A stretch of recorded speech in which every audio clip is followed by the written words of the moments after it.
Як Яська чарцей перахітрыў. Жыў дзед з бабаю, і было ў іх 3 сыны.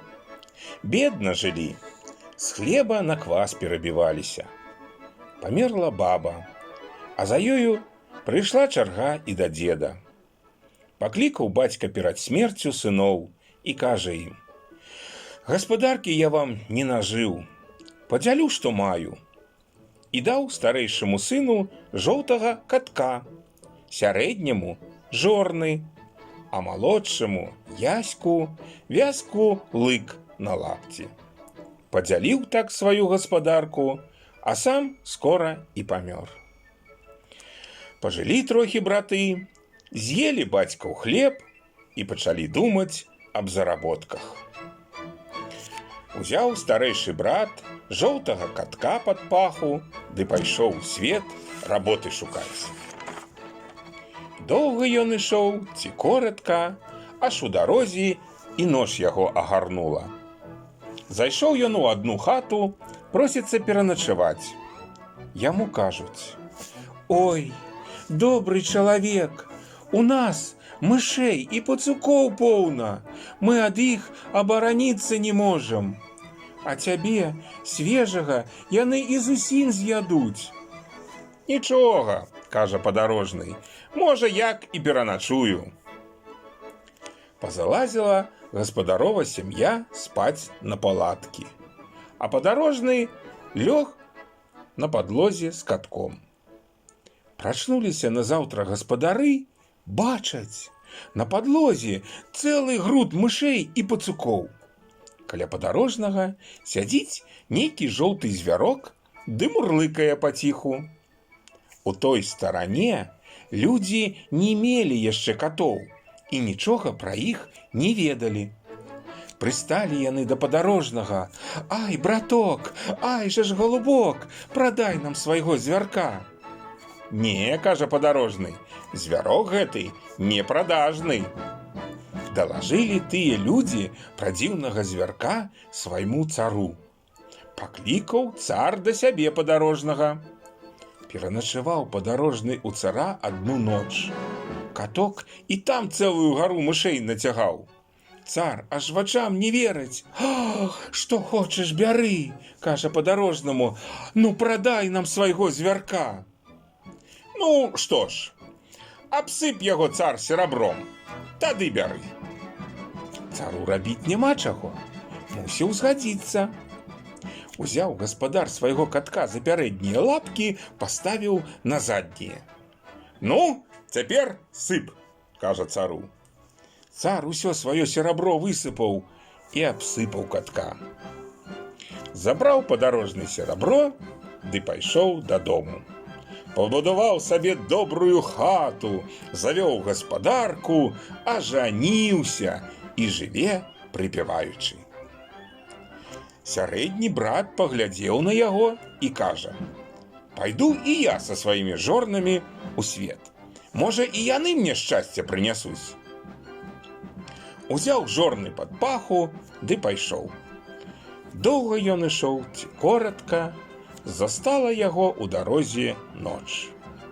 Бачыць, стаіць пры лесе хатка. Зайшоў ён туды, нікога няма. Залез ён на палаткі са сваімі жорнамі і заснуў. Уночы прыйшлі ў хатку разбойнікі, высыпалі з кішэняў на падлогу кучу грошай і пачалі дзяліць. Падарожны тым часам хацеў павярнуцца на другі бок, ды незнарок штурхнуў свае жорны. А тыя тарарарах і на падлогу. Разбойнікі як усхопяцца, ды ходу! І ад грошай адракліся. Злез падарожны з палатак, забраў грошы і пайшоў да хаты. Ну, вядома, хутка зажыў, як і большы брат. Паглядзеў на іх малодшы брат Яська і кажа: «Ну што ж, пара і мне шчасця паспрабаваць». Узяў свае лыкі і пайшоў у свет. Ці доўга ішоў, ці коротка стапталіся лапці. Сеў ён на купіне сярод балота і пачаў злык палоскі рэзаць, каб новыя лапці сплесці. Выскаквае раптам з балота чорт. Паглядзеў на Яся і пытаецца: «Што гэта ты, Яська, робіш?» А хіба не бачыш? Вяроўкі раблю. «А навошта?»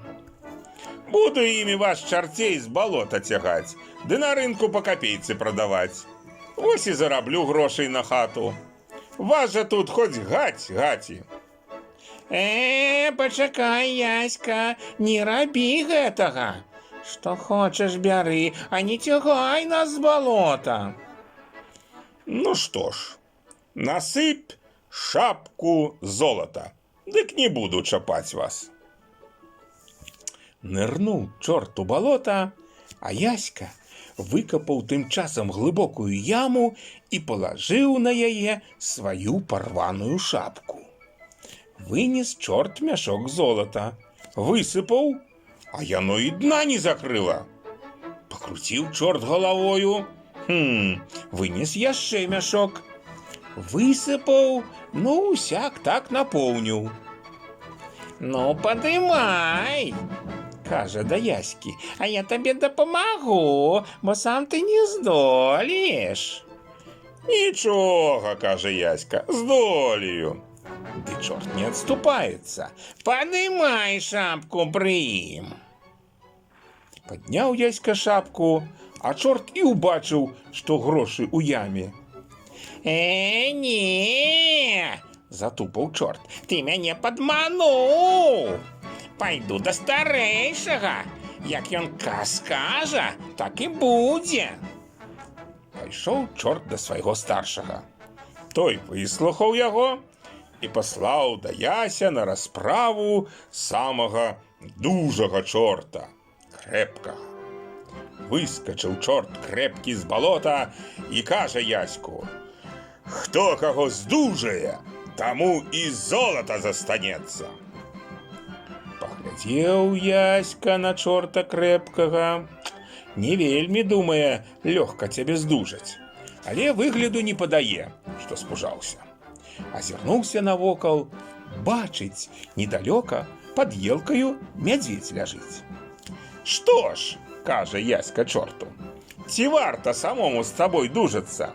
Баюся, што ты пасля такой дужанкі і касцей не збярэш. Вунь, пад елкаю ляжыць мой стары дзед. Падужайся спярша з ім. Паглядзім, якая ў цябе сіла». Падбег чорт да медзведзя. «Гэй, стары, давай дужацца!» Мядзведь устаў, схапіў чорта і пачаў ламаць. Той ледзь жывы застаўся. Кінуў дужанку, пабег да старшага і расказаў яму, што нават стары Яськаў дзед перамог яго. Пасылае тады старшы чорт да Яські свайго лепшага бегуна, шыбкага.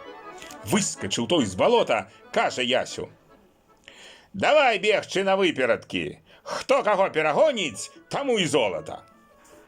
Паглядзеў Яська навокал, бачыць, пад кустом ляжыць заяц. Кажа ён да чорта шыбкага, «спярша перагані майго меншага сынка, тады ўжо да мяне ідзі». Кінуўся чорт шыбкі да зайца, а той напужаўся, ды як драпануў па кустах, дык немаведама дзе і падзеўся. Пагайсаў чорт туды-сюды, не дагнаў зайца. Вярнуўся назад да старшага. Узлаваўся старшы, пасылае да Яські трэцяга чорта, свістуна. Выскачыў свістун з балота і кажа Ясю: «Хто каго перасвішча, таго і грошы». «Добра, – згадзіўся Яська, – свішчы». Свіснуў чорт, ды так моцна, што аж балота задрыжала, лес асыпаўся. Прыйшла чарга свістаць Яську. Ён падумаў і кажа: «Вось што, свістун, завяжы ты лепш вочы, бо я калі свісну, дык яны ў цябе на лоб вылезуць». Чорт спужаўся, завязаў хусткаю вочы. Свішчы, кажа. Тут Яська падняў даўбежку, ды як свіснуў чорту ў лоб. Той аж прысеў. Пачакай, кажа Яська, гэта я яшчэ толькі паціхеньку свіснуў. Давай яшчэ раз свісну, мацней. О, не, заенчыў чорт, хопіць з мяне і гэтага свісту. Бяры сабе грошы, толькі больш не свішчы. Забраў Яська золата ды пайшоў дадому. І доўга яшчэ жыў, не тужыў.